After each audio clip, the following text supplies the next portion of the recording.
Steve, good to finally get at it here, get some skates on the ice here at Chicago.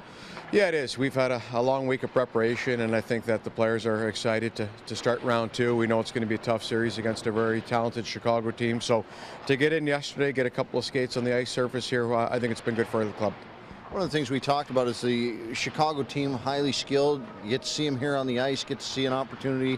We only saw them a couple of times this year, watched a lot of video. How much can you know a team? Well, you rely on other people. We've tapped in some other coaches in the American Hockey League that have helped us out with, with Chicago and some of their tendencies. We watch a lot of video, as you said, and we feel our preparation and our technical plan is in place. Now it's quality of execution. I like to use that term where we can put the game plan in place, but we have to execute. And if we do with quality, we'll have a chance.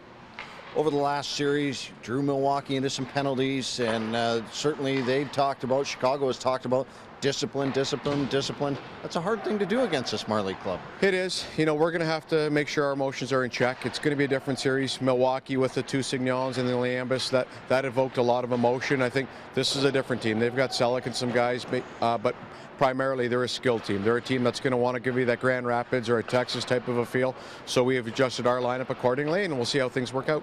How do you slow this game down if that's indeed your intent?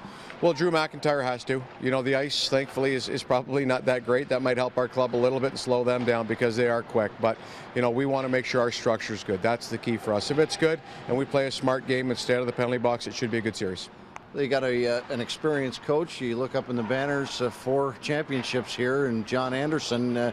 Is there a battle between coaches that really does go on?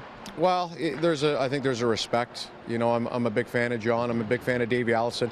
I played for Davey Allison, so it's great coaching against these guys. But once the puck drops at 7:30, the gloves are off, and you do whatever you can for your respective hockey clubs and your respective cities. But after that, it's great. These are good character people. I think there's a good rapport between both coaching staffs. We get along. But as I said, once the puck drops, the puck drops.